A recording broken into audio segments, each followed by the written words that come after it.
Trigonometry, Chapter 5, Trigonometric Identities, Section 1, Fundamental Identities, Video 4, Evaluating Trig Functions Using Identities, Example 2.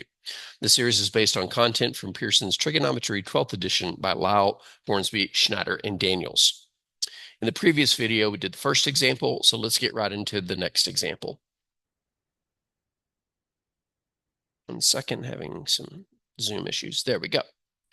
All right, for example, if cosine of S equals 3/4 and S is in quadrant 4, find cosecant of S, use identities. Again, I'm perfectly aware that we can use a good drawing, a good picture, along with definitions of trig functions to find the value of cosecant when we know the value of cosine. But algebraically, we need to be able to establish the path from cosine to cosecant. Now, when you are trying to decide what the path is from one trig function to another, you have to take your identities into consideration and what they can connect. For example, if we have cosine, what identities can we use to connect it to another trig function? Well, we could use a Pythagorean identity to connect it to sine, because one of our identities is sine squared plus cosine squared is equal to 1. We could also use a reciprocal identity to connect it to secant, since secant and cosine are reciprocals. But we want cosecant, so there's not a direct path that will take us from cosine to cosecant. However, can we extend one of these two paths to get there? In other words, can we find a path from either sine to cosecant or from secant to cosecant?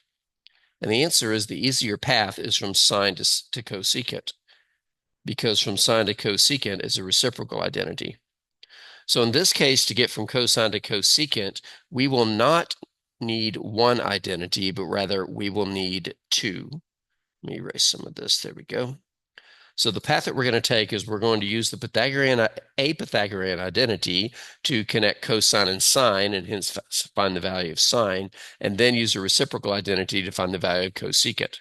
Now, as far as why are we given information about quadrant 4, when you use a Pythagorean identity to find the value of a trig function, that trig function starts out squared, and at the end you have to square root both sides. But algebraically, when you square root both sides of an equation, the solution is either positive or negative. The quadrant will narrow it down to us. In fact, let's go ahead and figure out, before we even get out the Pythagorean identity, whether the value of sine is going to be positive or negative. Using what we know about sines, S-I-G-N-S, of trig functions, in quadrant 4, what do we know about sine? Because that's what we're finding next. In quadrant 4, sine is negative. So I'm going to make a little reminder up here that sine of S is going to be less than 0. So when we use the Pythagorean identity to connect sine to cosine, and we solve for sine by taking a square root at the end, we will make sure that we use the negative value. Now let's get rid of this, and let's use the Pythagorean identity. The Pythagorean identity that we're going to use is sine squared of S plus cosine squared of S is equal to 1.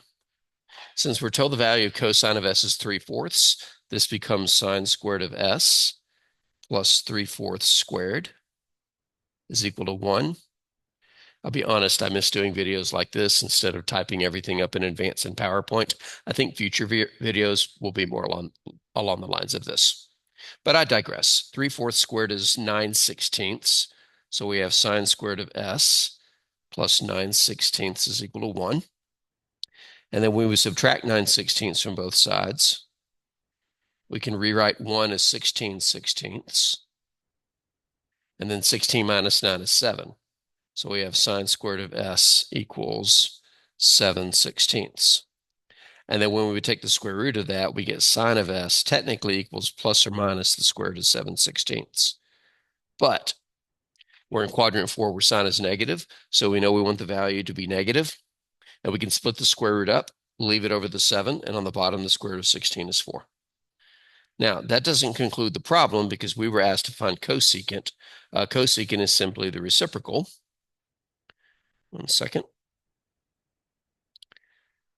Okay, now I remember why I don't like doing all the drawing in PowerPoint, because it's not as easy to edit after drawing as it is in other devices, but we'll make it work here. All right, so let's put a box around the sign that we just found. And let's erase everything else. If I can get the eraser. There we go. All right. And now that we know sine of s is negative square root of 7 over 4, finding cosecant of s is fairly trivial. We simply have to find the reciprocal because it's the reciprocal identity that connects sine and cosecant. Okay. Let's put this back in red, please. Thank you. All right, so cosecant of s is technically 1 over sine s, but let's just go ahead and reciprocate the fraction and make it negative 4 over the square root of 7. Go ahead and rationalize the denominator by multiplying both sides by the square root of 7, and we get negative 4 square root of 7 over 7. So again, when you're going from the one value of a trig function, from the value of one trig function to the value of another trig function, if there's not one identity that connects the two, sometimes you have to make a pit stop between two different identities.